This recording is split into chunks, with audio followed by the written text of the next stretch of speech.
ওকে। সৈকত, এটা কি তুমি বুঝতে পেরেছো? যে মনে করো বৃষ্টি হওয়াকে বি দ্বারা প্রতিকায়িত করা হয়েছে, মাটি ভেজাকে এম দ্বারা প্রতিকায়িত করা হয়েছে। তাহলে বৃষ্টি, যদি বৃষ্টি হয়, যদি তবের জন্য প্রতীকী যুক্তিবিদ্যায় ইমপ্লাইজ ব্যবহার করা হয়। তার মানে বি এমপ্লাইজ এম। তার মানে যদি বৃষ্টি হয় তবে মাটি ভিজবে।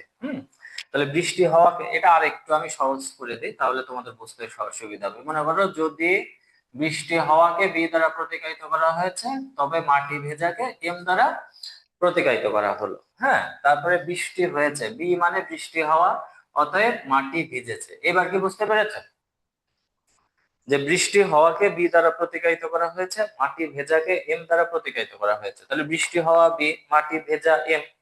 তাহলে আমরা বলছি যে বৃষ্টি হয় তবে মাটি ভিজবে। তাহলে যদি বৃষ্টি হয়, তাহলে বৃষ্টি হওয়াকে বি দ্বারা, তাহলে যদি বি তবে এম, যদি বৃষ্টি হয় তবে মাটি ভিজবে, বৃষ্টি হয়েছে অতএব মাটি ভিজেছে। সাধারণ যুক্তিবিদ্যার ক্ষেত্রে যেখানে যুক্তিকে ভাষার মাধ্যমে প্রকাশ করা হয়, প্রতীকী যুক্তিবিদ্যায় যুক্তিকে কিসের মাধ্যমে প্রকাশ করা হয়? প্রতীকের মাধ্যমে বা সিম্বলের মাধ্যমে কি করা হবে? প্রকাশ করা হবে। বুঝতে পেরেছো? বুঝতে পেরেছো সবাই? জি স্যার। আচ্ছা।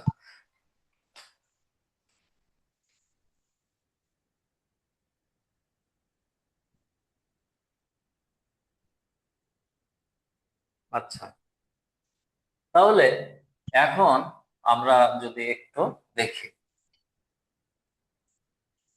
প্রতীকী যুক্তিবিদ্যার সাথে প্রতীকের ব্যাপারটা ঘনিষ্ঠভাবে রয়েছে। হ্যাঁ, প্রতীকী যুক্তিবিদ্যায় কি রয়েছে? প্রতীকের ব্যাপারটি ঘনিষ্ঠভাবে রয়েছে। তো প্রতীক কি সেটা আমরা একটু জানার চেষ্টা করব। প্রতীক কি?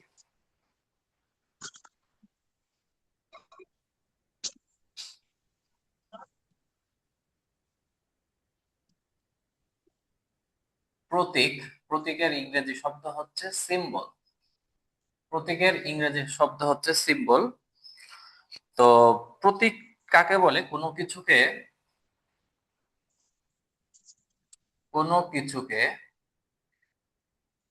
সহজে নির্দেশ করার জন্য, কোনো কিছুকে সহজে নির্দেশ করার জন্য বা বোঝার জন্য, বোঝার জন্য যে লিখিত, লিখিত বা কথিত চিহ্ন, লিখিত বা কথিত চিহ্ন ব্যবহৃত হয়, তাকে প্রতীক বলে। প্রতীক বলে। হুম। যেমন আমরা বেশ কিছু চিহ্ন কিন্তু গণিতে ব্যবহার করে থাকি, যেমন যোগ, বিয়োগ, গুণ, ভাগ। এটা দ্বারা কি বোঝায়? এই চিহ্ন দ্বারা কি বোঝায়? প্রথম যে চিহ্নটা রয়েছে সেই চিহ্নটা হচ্ছে,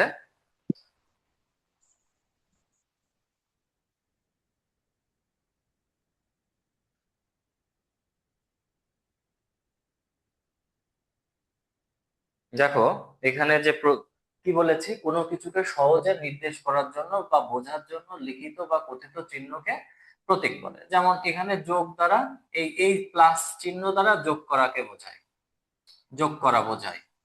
এটা দ্বারা বিয়োগ করা বোঝায়, এটা দ্বারা গুণ করা বোঝায়, এটা দ্বারা ভাগ করা বোঝায়। তো প্রতীকী যুক্তিবিদ্যায় কিছু চিহ্ন রয়েছে, এই চিহ্নগুলো সহজে, মানে কোনো কিছুকে সহজে নির্দেশ করার জন্য বা বোঝার জন্য যে লিখিত বা চিহ্ন ব্যবহার করা হয়, সেটাকে কি বলা হয়? প্রতীক বলা হয়। যেমন আমরা ব্যবহার করে থাকি এরকম, ধরো এখানে একটা পি আছে, এরকম যদি কাটা থাকে, তাহলে এটার দ্বারা কি বোঝায়? কোনো জায়গায়, কোনো শপিং মলের সামনে এরকম পি লিখে এরকম ক্রস চিহ্ন, এরকম কাটা চিহ্ন দেওয়া আছে, এটার মানে দাঁড়ায় নো পার্কিং। এখানে কি করা যাবে না? পার্কিং করা যাবে না। তো এক একটা জিনিসের কিন্তু, এক একটা সাইনের, এক একটা প্রতীকের এক একটা জিনিস রয়েছে, যেটা তারা সে সহজে ওই জিনিসকে বুঝিয়ে থাকে। তো প্রতীককে মূলত মোটামুটি কয়েক ভাগে ভাগ করা যায়। তো প্রতীককে দুই ভাগে ভাগ করা যেতে পারে। হ্যাঁ, প্রতীককে কয় ভাগে ভাগ করা যেতে পারে? প্রতীককে দুই ভাগে ভাগ জি। করা যেতে পারে। হ্যাঁ, আমার সাথে সাথে লেখো। প্রতীককে দুই ভাগে ভাগ করা যায়, একটা হচ্ছে শাব্দিক প্রতীক, একটা হচ্ছে শাব্দিক প্রতীক, আর একটা হচ্ছে অশাব্দিক প্রতীক। প্রতীককে দুই ভাগে ভাগ করা যায়, একটা হচ্ছে শাব্দিক প্রতীক আর একটা হচ্ছে অশাব্দিক প্রতীক। অশাব্দিক প্রতীক, শাব্দিক প্রতীক কোনগুলো? শব্দের মাধ্যমে যে প্রতীকগুলো, হ্যাঁ, শব্দকে যখন কোনো কিছুর প্রতীক হিসেবে ব্যবহার করা হয়। শাব্দিক প্রতীক কাকে বলে? যখন শব্দকে কোনো কিছুর কোনো কিছুর প্রতীক হিসেবে, শব্দকে কোনো কিছুর প্রতীক হিসেবে ব্যবহার করা হয়, তাকে শাব্দিক প্রতীক বলে। শাব্দিক প্রতীক কেমন? যেমন হচ্ছে চেয়ার, যেমন জয় আকার, ইয়া আকার, রং, চেয়ার, টেবিল, কলম। তো এগুলো কিন্তু এক একটা, এই প্রত্যেকটা শব্দই কিন্তু এক একটা জিনিসকে কি করে নির্দেশ করে। প্রত্যেকটা শব্দ এক একটা বিষয়কে কি করে নির্দেশ করে। যেমন আমরা যদি চেয়ারটাও কিন্তু একটা প্রতীক, এই যে টেবিল এটাও প্রতীক। কিভাবে? কারণ চেয়ার এই শব্দ দ্বারা আমরা এরকম কোনো কিছুকে কি করে, যে এরকম কোনো যে কোনো বসার যে জায়গা, এরকম বসার জিনিসকে বুঝিয়ে থাকি। এইরকম চেয়ার দ্বারা আমরা এরকম কোনো একটা চেয়ারকে, যেখানে সমতল জায়গা যেখানে বসা যায়, এরকম চেয়ারকে নির্দেশ করা হয়। টেবিল, টেবিল দ্বারা কি করা হয়? টেবিল দ্বারা এইরকম কোনো মানে এরকম কোনো একটা আহ, টেবিল এরকম কোনো একটা জিনিসকে বোঝানো হয়। কলম, কলম দ্বারা যে এটা যেটা দ্বারা কি করা হয়, কলম দ্বারা যেটা দ্বারা লেখা হয়, সেরকম কোনো কিছুকে নির্দেশ করা হয়। তো প্রত্যেকটা শব্দ, আমরা যে শব্দগুলো ব্যবহার করি, প্রত্যেকটা শব্দই এক একটা প্রতীক হিসেবে ব্যবহার করা হয়। অশাব্দিক প্রতীক মানে কি? শব্দ ছাড়া, শব্দ ছাড়া যখন, হ্যাঁ, যখন শব্দ ছাড়া যখন কোনো চিহ্নকে কোনো কিছুর প্রতীক হিসেবে ব্যবহার করে থাকি। শব্দ, অশাব্দিক প্রতীক কি? অশাব্দিক প্রতীক হচ্ছে শব্দ ছাড়া কোনো চিহ্নকে, শব্দ ছাড়া কোনো চিহ্নকে যখন আমরা কোনো কিছুর প্রতীক হিসেবে ব্যবহার করে থাকি। তোমরা একটু আনমিউট করে থাকো, তা না হলে শব্দ ইকো হবে। হ্যাঁ, তারপরে যখন কথা বলার দরকার হবে তোমরা কথা বলবে। হ্যাঁ, তাছাড়া বাকি সময় আনমিউট করে থাকবে। আর আমি যদি বারবার আনমিউট করতে আসি তাহলে লেকচারে ব্রেক ইন হবে। আচ্ছা, শব্দ ছাড়া কোনো চিহ্নকে যখন আমরা কোনো কিছুর প্রতীক হিসেবে ব্যবহার করি, করি, তখন তাকে কি বলা হয়? অশাব্দিক প্রতীক বলা হয়। যেমন হচ্ছে এই যে যোগ, বিয়োগ, গুণ, ভাগ, এগুলো কিন্তু শব্দ না, এগুলো চিহ্ন। এই চিহ্ন কিসের প্রতীক হিসেবে? যেমন এইটা প্লাস, হ্যাঁ, এটা অ্যাডিশনের চিহ্ন হিসেবে ব্যবহার করা হয়, যোগ করার চিহ্ন হিসেবে ব্যবহার করা হয়। এটা কিসের চিহ্ন? এটা সাবট্রাকশন, বিয়োগ করার চিহ্ন হিসেবে ব্যবহার করা হয়। এটা কি? এটা মাল্টিপ্লিকেশন, এটা গুণ করার চিহ্ন হিসেবে ব্যবহার করা হয়। এটা ডিভিশন, এটা ভাগ করার চিহ্ন হিসেবে ব্যবহার করা হয়। তাহলে অশাব্দিক প্রতীক হচ্ছে শব্দ ছাড়া যখন কোনো চিহ্নকে আমরা কোনো কিছুর প্রতীক হিসেবে গ্রহণ করব, তখন তাকে অশাব্দিক প্রতীক বলা হবে। তো প্রতীকী যুক্তিবিদ্যায় আমাদের কিছু অশাব্দিক প্রতীক ব্যবহার করে থাকি, যেগুলো সম্পর্কে আমাদের জানা দরকার। তো সেইগুলো এখন প্রতীক কি? প্রতীক হচ্ছে কোনো কিছুকে সহজে নির্দেশ করার জন্য, বোঝার জন্য যে লিখিত চিহ্ন ব্যবহার করি, তখন সেটাকে প্রতীক বলে। যেমন একটু আগে বললাম যে সহজে, যেমন ধরো এখানে এরকম মাঝখানে বৃত্তের মধ্যে পি থাকলে, পি যদি এরকম কাটা থাকে, তার মানে বোঝায় হচ্ছে কি এটা নো পার্কিং জোন, এটা এখানে কোনো গাড়ি পার্ক করা যাবে না। তো সহজে লেখার যে, এখন শাব্দিক প্রতীক মানে প্রতীককে দুই ভাগে ভাগ করা যায়, একটা হচ্ছে শাব্দিক প্রতীক, একটা অশাব্দিক প্রতীক। শাব্দিক প্রতীক শব্দকে যখন কোনো কিছুর প্রতীক হিসেবে ব্যবহার করা হয়, তখন তাকে শাব্দিক প্রতীক বলে, যেমন চেয়ার, টেবিল, কলম। আবার অশাব্দিক প্রতীক কি? শব্দ ছাড়া কোনো চিহ্নকে যখন আমরা কোনো কিছুর প্রতীক হিসেবে ব্যবহার করে থাকি, শুধু চিহ্ন, কোনো শব্দ না। হ্যাঁ, যেমন প্লাস, মাইনাস, হ্যাঁ, তারপরে হচ্ছে ডট বা ইনটু, তারপরে হচ্ছে এই যে ডিভিশন, এগুলো হচ্ছে তোমার অশাব্দিক প্রতীক। তো এখন প্রতীকী যুক্তিবিদ্যার কিছু প্রতীক রয়েছে, প্রতীক লিপি সম্পর্কে আমাদের জানা দরকার, যেগুলো আমাদের অঙ্ক করতে গেলেই আসবে। যেমন হচ্ছে ডট, ইমপ্লাইজ, ভেল, তারপরে হচ্ছে নেগেশন, তারপরে হচ্ছে ইকুইভ্যালেন্স। এই জিনিসগুলো সম্পর্কে আমরা প্রতীকী যুক্তিবিদ্যার প্রতীক লিপিগুলো সম্পর্কে আমরা জানার চেষ্টা করব। তো এই পর্যন্ত কি সবার লেখা শেষ হয়েছে?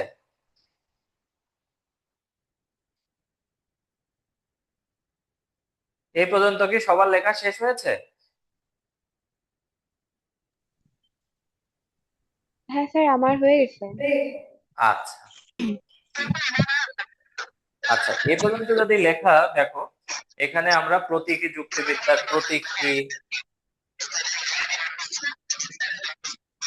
তোমরা একটু আনমিউট করে থাকো, তা না হলে তো শোনা যাবে না। হ্যাঁ, হুম।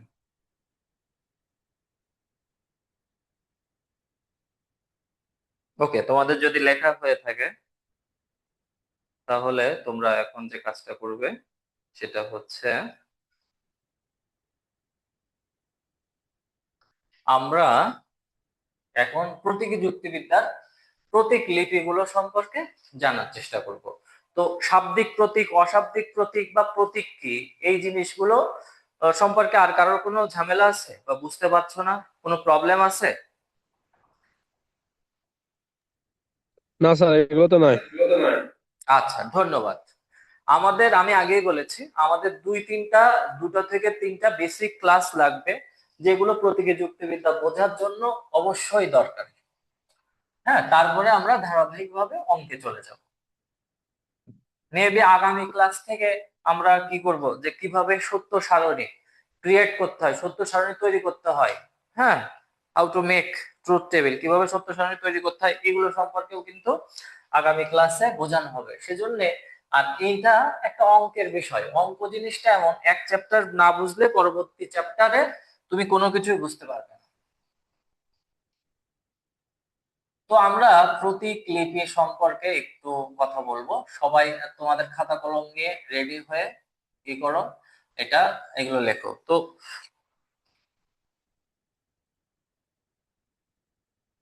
যৌক্তিক যোজক, মূল যৌক্তিক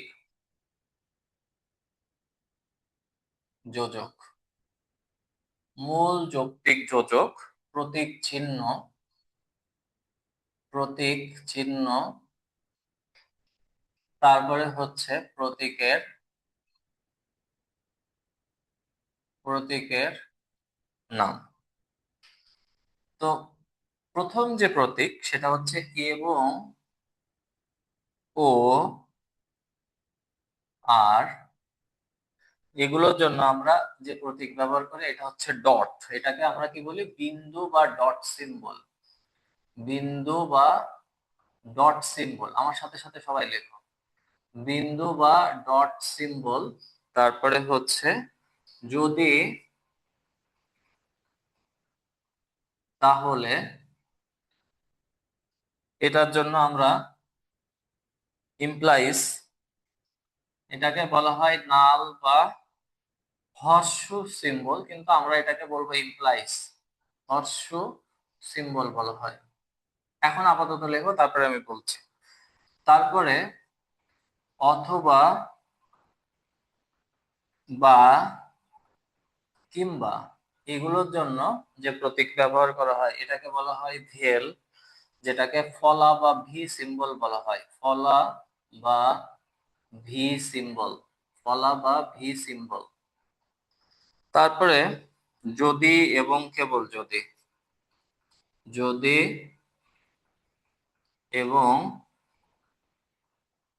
কেবল যদি, এটার জন্য যে চিহ্ন ব্যবহার করা হয় সেটার নাম হচ্ছে ইকুইভ্যালেন্স। সমমান, বাংলা নাম হচ্ছে সমমান, আর ইংরেজি নাম হচ্ছে ইকুইভ্যালেন্স। ইকুইভ্যালেন্স। আর না বা নয় এটার জন্য আমরা যে প্রতীক ব্যবহার করি এরকম ঢেউ চিহ্ন, যেটাকে ঢেউ যেটাকে ঢেউ বা কার্ল বলা হয়, বা এটাকে নেগেশনও বলা হয়। আমরা এটা তো পরে আসছি। তো এখানে দেখো যে আমরা প্রতীক লিপি মূল, যৌক্তিক, যোজক, প্রতীক চিহ্ন, প্রতীকের নাম। তো এখানে যৌক্তিক যোজকটা কি? যোজক মানে হচ্ছে অনেকটা বাংলা ব্যাকরণে অব্যয় পদের নাম শুনেছো? অব্যয় পদ কোনগুলো? এবং, ও, অথবা, বা, কিংবা, এরকম কিছু অব্যয় পদ আছে যেগুলোকে ইংরেজিতে কনজাংশন বলা হয়। কনজাংশনের কাজ কি? কনজাংশনের কাজ হচ্ছে দুটো সেন্টেন্সকে, দুটো বচনকে বা দুটো বাক্যকে একটি বাক্যে পরিণত করে কে? কনজাংশন। যেমন আমি বলি যে ধরো আমি বললাম যে প্লেটো হয় দার্শনিক, প্লেটো হয় দার্শনিক, প্লেটো হয় দার্শনিক, এটা একটা বচন। সক্রেটিস হয় দার্শনিক, এটা একটা বচন। সক্রেটিস হয় দার্শনিক। আমরা বচনে যাব, এগুলো সব হচ্ছে সরল বচন, যে বচনের একটি মাত্র উদ্দেশ্য এবং একটি মাত্র বিধেয় থাকে। যে বচনের একটি মাত্র উদ্দেশ্য এবং একটি মাত্র বিধেয় থাকে তাকে সরল বচন বলে। তো মনে করো প্লেটো হয় দার্শনিক, এটা একটা সরল বচন। আবার সক্রেটিস হয় দার্শনিক, এটাও একটা সরল বচন। কারণ উদ্দেশ্য কি? বাক্যে যার সম্পর্কে বলা হয় তাকে উদ্দেশ্য বলা হয়, আর যা কিছু বলা হয় তাকে বিধেয় বলা হয়। তাহলে প্রথম বাক্যের উদ্দেশ্য হচ্ছে প্লেটো, আর বিধেয় হচ্ছে দার্শনিক। প্লেটো সম্পর্কে বলা হচ্ছে প্লেটো দার্শনিক। আবার যার সম্পর্কে এই দার্শনিক, দ্বিতীয় বাক্যে কার সম্পর্কে বলা হচ্ছে? সক্রেটিস সম্পর্কে, সক্রেটিস উদ্দেশ্য, আর বিধেয় হচ্ছে দার্শনিক। তাহলে যে বাক্যে একটি মাত্র উদ্দেশ্য এবং একটি মাত্র বিধেয় থাকে তাকে কি বলা হয়? সরল বচন বলে। তাহলে এই দুটোই হচ্ছে সরল বচন। কিন্তু এই দুটো সরল বচনকে ধরো প্রতিকায়িত করা হলো, প্লেটোকে পি দ্বারা প্রতিকায়িত করা হলো, সক্রেটিসকে এস দ্বারা প্রতিকায়িত করা হলো। হুম। তো এখন দেখো এই দুটো বচনকে আমরা যদি একটি বাক্যে পরিণত করতে চাই তাহলে বাংলাতে আমরা কিভাবে লিখি? বাংলাতে লিখি যে প্লেটো এবং সক্রেটিস হয় দার্শনিক। তো তাহলেই কিন্তু কি হয়ে যায়? সক্রেটিস হয় দার্শনিক। তাহলে কিন্তু এই দুটো বাক্য বা দুটো বচন একটি বাক্যে পরিণত হলো। তাহলে এই দুটো বাক্যকে একটি বাক্যে পরিণত করার জন্য আমরা কি শব্দ ব্যবহার করেছি বলতো? কোন পদটি ব্যবহার করেছি? কি ব্যবহার করেছি বলো? এবং শব্দটা ব্যবহার করেছি না? জি স্যার, চিহ্ন। যৌতিক যোজক। হ্যাঁ, এবং শব্দটা ব্যবহার করেছি। তাহলে প্রতীকী যুক্তিবিদ্যায় এই যাদের মাধ্যমে, ব্যাকরণে তো যাদের মাধ্যমে দুটো বচন যুক্ত হয় তাদেরকে কি বলা হয়? তাদেরকে আমরা বলে থাকি হচ্ছে অব্যয় ব্যাকরণে। কিন্তু প্রতীকী যুক্তিবিদ্যায় যাদের মাধ্যমে পদগুলো কি হয়, যাদের মাধ্যমে পদগুলো যুক্ত হয় তাদেরকে বলা হয় যোজক, বলা হয় যোজক, কানেকটিভস, যৌক্তিক যোজক, যার ইংরেজি নাম হচ্ছে লজিক্যাল কানেকটিভস। লজিক্যাল কানেকটিভস এর কাজ কি? দুটো বচনের মধ্যে কানেকশন তৈরি করা। হ্যাঁ, দুটো বচনের মধ্যে কানেকশন তৈরি করে একটি বচনে পরিণত করা। তো প্রতীকী যুক্তিবিদ্যায় মোট 5 ধরনের যোজকের কথা স্বীকার করা হয়েছে। যেমন এবং, ও, আর। এবং, ও, আর এগুলোকে প্রতীকায়িত করা হয় আর বিন্দু বা ডট চিহ্ন হিসেবে। হ্যাঁ, বিন্দু বা ডট চিহ্ন হিসেবে কি করা হয়? এবং, ও, আর এগুলোকে প্রতীকায়িত করা হয়। এবং, ও, আর এর জন্য আমরা কি চিহ্ন ব্যবহার করি? ডট চিহ্ন ব্যবহার করি। এটার নাম হচ্ছে ডট, এটাকে ডট বলে থাকি। মনে করো আমরা যদি লিখতাম মানে প্লেটো হয় দার্শনিকের জন্য আমরা পি নিয়েছি, আর সক্রেটিস হয় দার্শনিকের জন্য এস নিয়েছি। তাহলে আমরা যদি লিখি পি ডট এস, তার মানে কি বলতো? পি ডট এস মানে কি? প্লেট ডট মানে তো এবং, ও, অথবা আর, যে কোনো একটা নিতে পারো। পি মানে প্লেটো হয় দার্শনিক, এস মানে সক্রেটিস হয় দার্শনিক, আর ডট মানে এবং। তার মানে এখানে এই পি ডট এস মানে বোঝাচ্ছে প্লেটো হয় দার্শনিক এবং সক্রেটিস হয় দার্শনিক। কথা কি বুঝতে পারছো? পি ডট এস মানে কি বোঝাচ্ছে? জি স্যার। আচ্ছা, এখন এই ডট মানে হচ্ছে এবং, মনে রাখবা ডট মানে এবং, এই চিহ্নর নাম নাম হচ্ছে ডট। আর যদি তাহলে জন্য ইমপ্লাইজ, যেটাকে নাল বা হর্ষু চিহ্ন বলা হয়। অ্যাকচুয়ালি আগেকার আমলে ঘোড়াকে এক জায়গা থেকে আরেক জায়গায় যাওয়ার জন্য ঘোড়া ব্যবহার করা হতো। ঘোড়া যানবাহনের মাধ্যম হিসেবে ব্যবহৃত হতো। তো সেজন্য কি করা হতো, যে নাল চিহ্ন ব্যবহার করা হয়। হ্যাঁ, এরকম নাল বা হর্ষু সিম্বল ব্যবহার করা হয়। তো এখানে যে জিনিসটা দেখো, এই যে এই যে এই যে চিহ্নটা, এই যে ঘোড়ার পায়ে ঘোড়ার জুতো, হ্যাঁ, যাতে ঘোড়ার কি হয়, লোহার এক ধরনের বেড়, এরকম বাঁকানো বেড় পরানো হয়, যাতে ঘোড়ার রাস্তা দিয়ে যখন হাঁটে, আমরা যেমন স্যান্ডেল বা জুতা পরি, তো ঘোড়ারও লোহার বেড় পরানো হতো। তো এটা এই এই চিহ্নটা অনেকটা সেই ঘোড়ার সেই মানে জুতার মতো, এই জন্য এটার নাম রাখা হয়েছে হর্সশু সিম্বল। কিন্তু আমরা এটাকে হর্সশু সিম্বল না বলে এটাকে আমরা বলবো হচ্ছে ইমপ্লাইজ। এটাকে আমরা কি বলবো, এটার প্রতীক বলবো হচ্ছে ইমপ্লাইজ। এটাকে আমরা কি বলবো, এটাকে আমরা ইমপ্লাইজ বলবো। ইমপ্লাইজ শব্দটির মানে হচ্ছে, হ্যাঁ, যদি পি তবে কিউ। যদি পি তবে কিউ, তার মানে আমরা যদি এখানে যদি এরকম পি এমপ্লাইজ দিয়ে এস লিখে, তার মানে কি, যদি প্লেটো দার্শনিক হয় তবে সক্রেটিসও দার্শনিক হবে। ইমপ্লাইজ মানে হচ্ছে যদি, তবে। আচ্ছা, তারপরে অথবা বা কিংবা, অথবা বা কিংবা এগুলোর জন্য যে প্রতীক ব্যবহার করা হয় এটাকে ফলা বা ভি সিম্বল বলা হয়, কিন্তু আমরা এই প্রতীকের নাম বলবো ভেল। আমরা এই প্রতীকের নাম বলবো ভেল। ভেল শব্দের মানে হচ্ছে অথবা, ভেল শব্দের অর্থ হচ্ছে অথবা। যেমন আমি যদি বলি পি ভেল, পি ভেল এস, পি মানে প্লেটো হয় দার্শনিক, এস মানে সক্রেটিস হয় দার্শনিক, ভেল মানে অথবা। তাহলে পিভেল এস মানে কি বলতো তামান্না, পিভেল এস মানে কি, পিভেল এস মানে কি বলো, কেউ কেউ একজন বলো, পিভেল এস মানে কি? প্লেটো অথবা হচ্ছে আপনার প্লেটো সক্রেটিস। অথবা সক্রেটিস। হ্যাঁ, ভেরি গুড। প্লেটো হয় দার্শনিক অথবা সক্রেটিস হয় দার্শনিক, প্লেটো অথবা সক্রেটিস হয় দার্শনিক। Very good, very good. আচ্ছা, হ্যাঁ, ঠিক আছে। তারপরে যদি এবং কেবল যদির জন্য আমরা ইকুইভ্যালেন্স চিহ্ন বা সমমান, দেখো আমরা পাটিগণিতে যেমন বা বীজগণিতে সমান চিহ্ন অর্থে এরকম দুটো দাগ দেওয়া থাকে, কিন্তু প্রতীকী যুক্তিবিদ্যা অ্যাকচুয়ালি এরকম যে দাগ, এটাকে সমান চিহ্ন বলা হয় না, এটাকে সমমান চিহ্ন বলা হয়। এটাকে আমরা বলি হচ্ছে ইকুইভ্যালেন্স। ইকুইভ্যালেন্স, এটাকে আমরা বলবো হচ্ছে ইকুইভ্যালেন্স। তো ইকুইভ্যালেন্স মানে যদি হচ্ছে, ইকুইভ্যালেন্স মানে কি, ধরো আমরা বললাম যে পি ইকুইভ্যালেন্স এস, তার মানে কি, যে প্লেটো দার্শনিক হবে যদি এবং কেবল যদি সক্রেটিস দার্শনিক হয়। প্লেটো হয় দার্শনিক যদি এবং কেবল যদি সক্রেটিস দার্শনিক হয়, সক্রেটিস হয় দার্শনিক।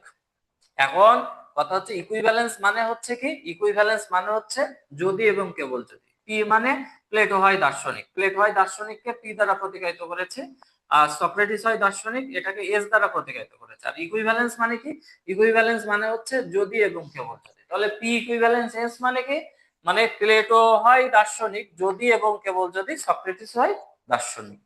বুঝতে পারছো এই চিহ্নগুলোর কি শানে নজরুল বা এটার মূল অর্থ কি, এটা কি বোঝায়, এগুলো সম্পর্কে কি একটু ধারণা হচ্ছে, একটু হলেও কি স্যার ধারণা লাস্টেরটা আর একটু একটু বুঝায় দেন না, না বা নয় এটা।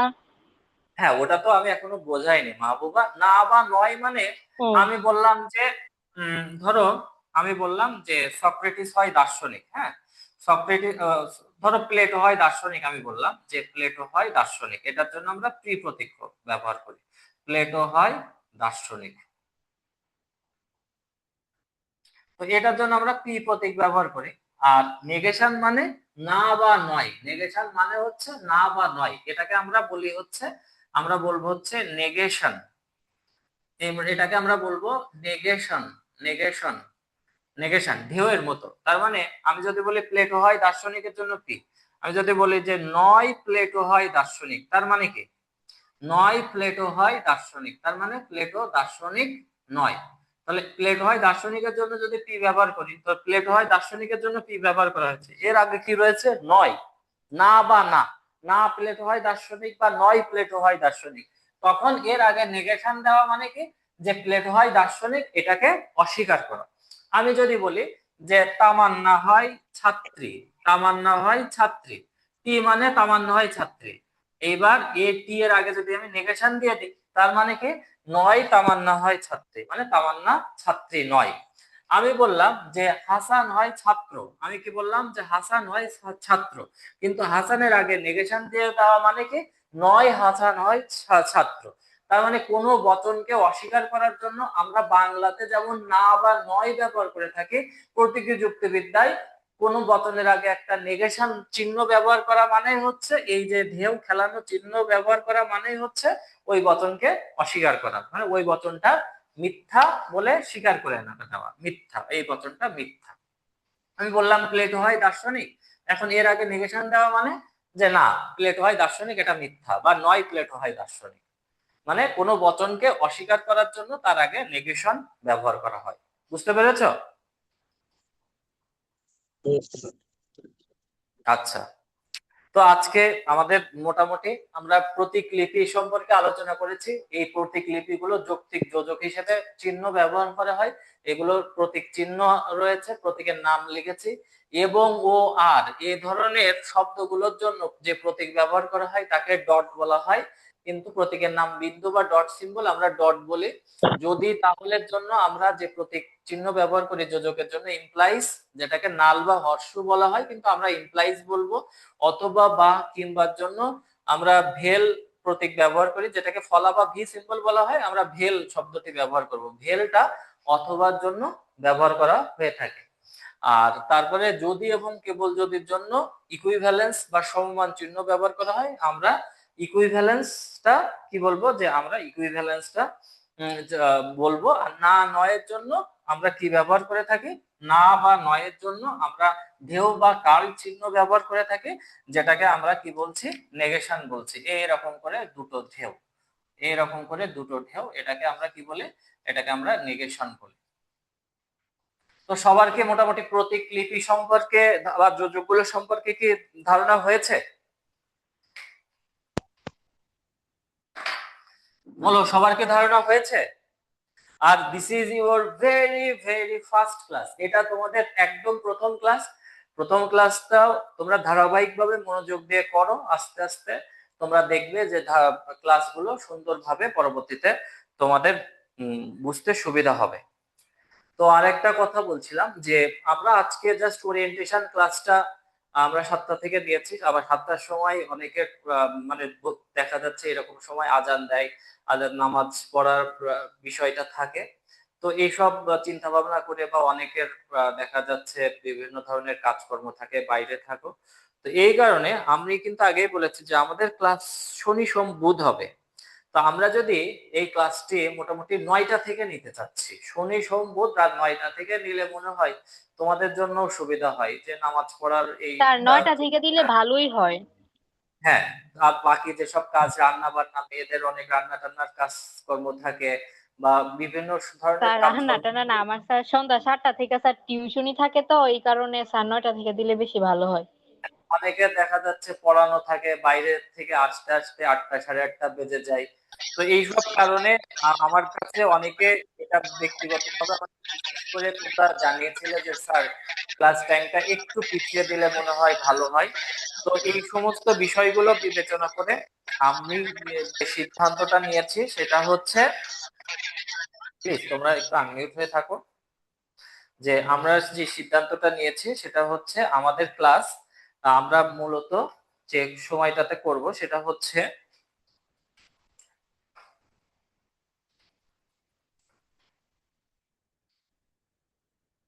আজকে কি বার, প্রতি শনি সোম ও প্রতি শনি সোম ও বুধবার, হুম, প্রতি শনি সোম ও বুধবার আমাদের ক্লাস রেগুলার অনুষ্ঠিত হবে। ক্লাস সময়, হ্যাঁ ক্লাস সময় হচ্ছে রাত 9টা, রাত 9টা থেকে তোমাদের ক্লাস শুরু হবে। এবং প্রত্যেকটা ক্লাস আমাদের রেকর্ডেড থাকবে, লাইভ ক্লাস তো হবে, এবং প্রত্যেকটা ক্লাস রেকর্ডেড থাকবে। আমার এই আজকে যে ক্লাসটা তোমরা করেছো এই ক্লাসটাও রেকর্ডেড থাকবে।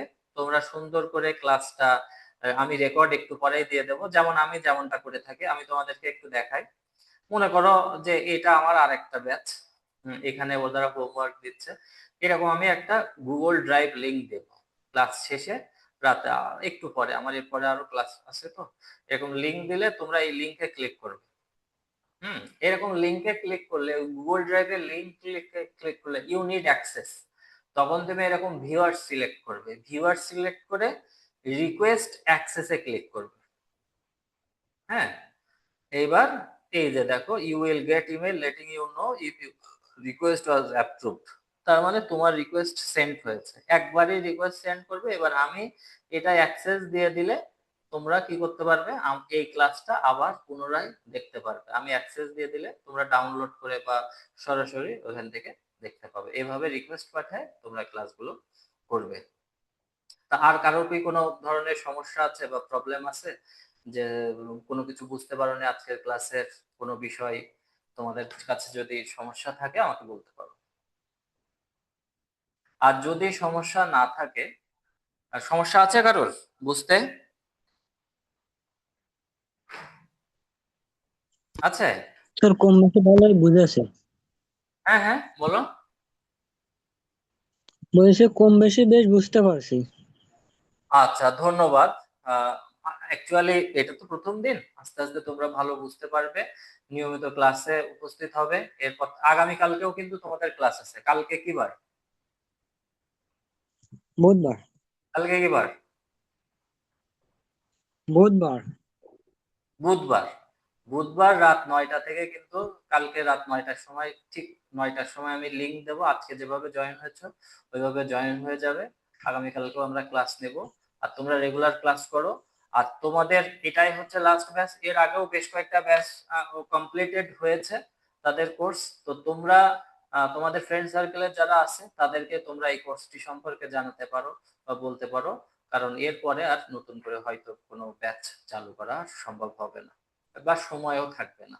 তো আজকের ক্লাসটা মোটামুটি কেমন লাগলো তোমাদের? কেউ একজন বলবে, একজন, কেউ একজন বলো, প্রথম থেকে যে ছিলে বা কেমন মনে হচ্ছে?